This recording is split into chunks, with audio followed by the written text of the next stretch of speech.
Hey there, this is Adrienne Lopez, the Integrative Awareness Coach, and I'd like to welcome you to episode 13 of the Mind, Heart, Space podcast. Today's episode, is entitled The Self-Reparenting Project. And I wanted to talk to you a little bit about what it is and why I created it and how it might be of interest to you. So as adults, we don't often think of ourselves as children and most likely haven't thought of ourselves this way in many years. But this project was created to help introduce ways of thinking about our human development processes that lead us to reflect on the lessons and beliefs that we've received as children. And more specifically, how these lessons and beliefs actually lay the foundation for the lives that we're currently living. So, for example, what were you taught about your relationship to power or love or freedom or play or abundance, for example? Most of these lessons about core values and our relationship to them were transmitted to us implicitly, taught through the modeling of the adults around us, not necessarily with their words, but their actions. And those of you that are familiar with the effects of trauma will understand that our early childhood experiences hold considerable weight because of the nature of our nervous system and how highly susceptible it is during these delicate developmental stages, especially during the first 7 years of our lives. And coincidentally, that was a tongue twister for me today. Although as young children, we don't have the cognitive or linguistic development to accurately process situations or to integrate their emotional impacts in our lives as they unfold, as the adults around us do. It's just that these very early experiences that end up shaping our ideas about who we are, our relationships, and the kind of world that we are to live in. So for many of us, we are still living in a nervous system that was hardwired without the benefits of our prefrontal cortex or reasoning brain being fully online yet. So our experience becomes a legacy of unprocessed or incompletely processed emotional and psychological remnants that are lodged into our primitive fight, flight, or freeze brain, which causes circuits to be crossed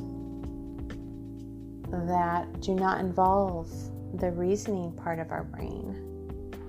And this is largely how PTSD results. And when you think about it, most of the adults around us that were raising us were housed in their own version of this in their own nervous system. And if our parents, like many of us they did not have the knowledge or the tools to help us navigate or process events in the proper emotional, social, and psychological context. Depending on the level of emotional charge of that event, they become lodged into the construction of our gestalt or our worldview, whether they are accurate or not. This delusion is the cause of much suffering in our world today. And cognitive science is catching up with what Eastern philosophers spoke about as the origins of all suffering, which was illusion or maya or ignorance, not knowing what you do not know.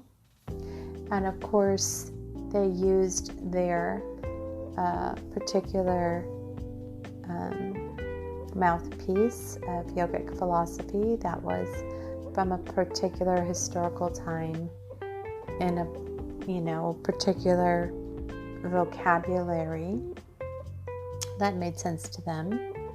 But the correlations between cognitive science and what the Eastern philosophers were talking about is very interesting to follow.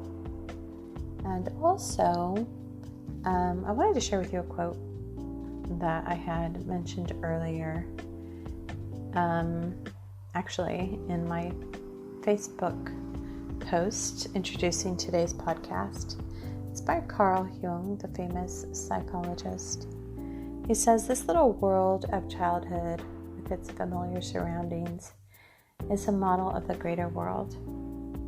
The more intensely the family has stamped its character upon the child, the more it will tend to feel and see its early miniature world again in the bigger world of adult life.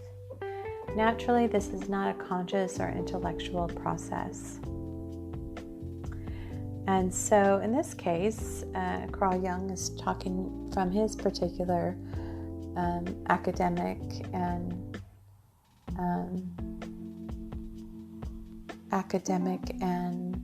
professional perspective as a psychologist, using a particular vocabulary.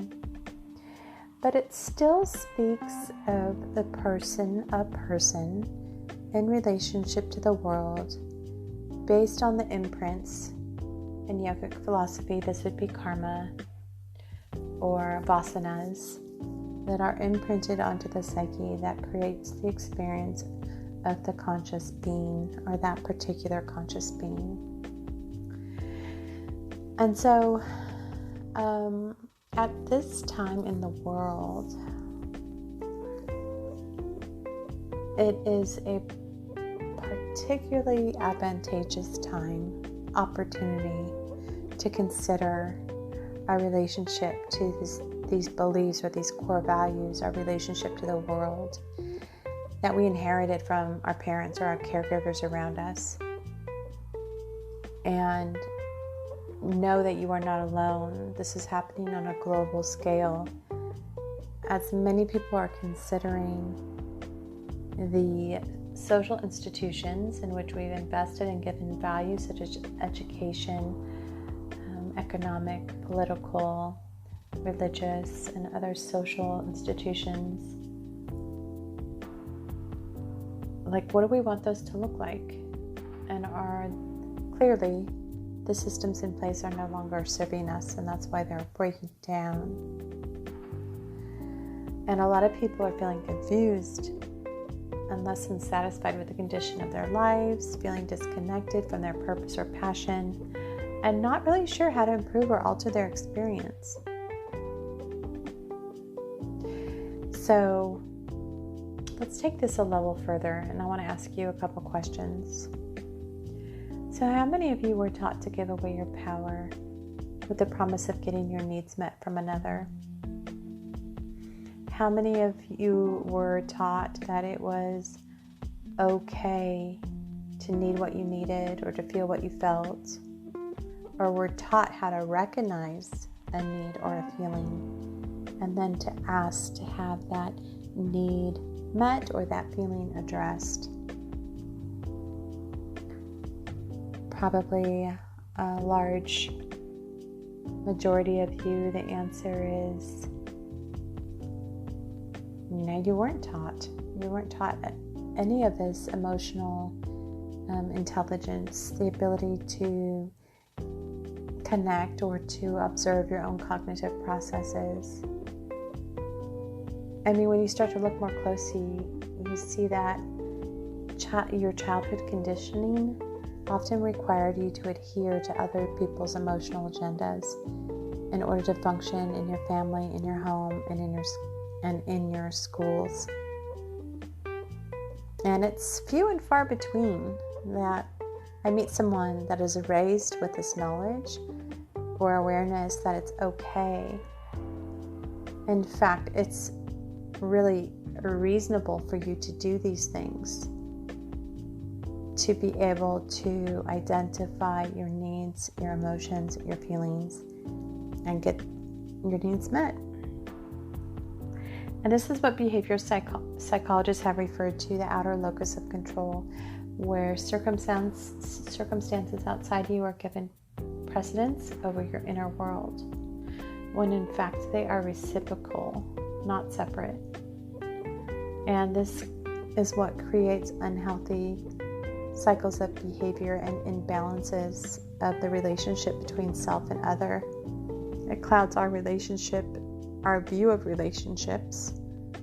It creates many unhealthy behavior patterns such as victim-perpetrator, codependency, addiction, resentment, passive aggressiveness, isolation, just to name a few. You get the idea. But of course, this goes just beyond our physical needs. This includes our deeply held emotional and spiritual needs that we might not have ever been given permission or the ability to even think about, let alone voice. It is rare that any of us were explicitly taught to relate to our needs in a realistic manner, and then we're taught the skills and the ability to get those needs met in a genuine manner, and to know how to do that without dominating or being passive aggressive or creating a duality where there's a win-lose scarcity mindset where only one person in the relationship is able to get their needs met. And this becomes so much a part of us. It's like our second nature. So we don't even notice our conditioning until we come up against a painful situation that brings our attention to it. And then we may notice it, we may become curious and even a little bit suspicious about how this pattern is showing up in our life, because it's probably not the first time. And then we step over it again until it becomes too painful to bear. And this is usually when we are forced into change. But what if we could do this in a creative, self-empowering way, instead of waiting for life to blow up in front of us? How could we give ourselves permission to do this? Considering that many of us have learned to hide or be ashamed of our needs, or be embarrassed for just having them. And this leads us to the question, why do we keep recreating the same painful and unfulfilling conditions over and over again? And it is just these questions that I began to formulate for myself and others as I observe them around me.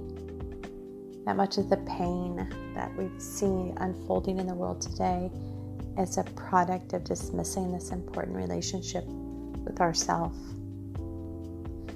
And this, my friend, is what led me to create what I'm now calling the Self-Reparenting Project. And I believe it's time for us to create the childhood we all really needed to grow into the adults that we need to be to create the world that we envision for ourselves and our children, so we can become truly conscious of our own power without freezing in fear of loss or wilting in shame or projecting our blame onto others. Don't you think it's time? Well, this will require becoming conscious of all the ways we were taught to disconnect and limit ourselves mentally, emotionally, and spiritually. And this is what I'm calling the Self-Reparenting Project.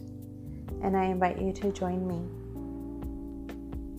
If you'd like to find out more about how I'm able to help facilitate you and how you can begin your journey to self-healing and self-authorized action and self-permission, you can go to my website at www.mindheart-space.com and you can click on Schedule a Chat with Adrienne. And there you will find my calendar, and you can actually schedule it right there from my website. And I'd be more than happy to book a 15-minute free consultation with you about how I'm able to support you in facilitating the space you need, offering you the strategies, the skills, and the tools to actively engage in the process of taking responsibility for the emotional foundations in your life. And that when you do so, you are providing that for all the people around you.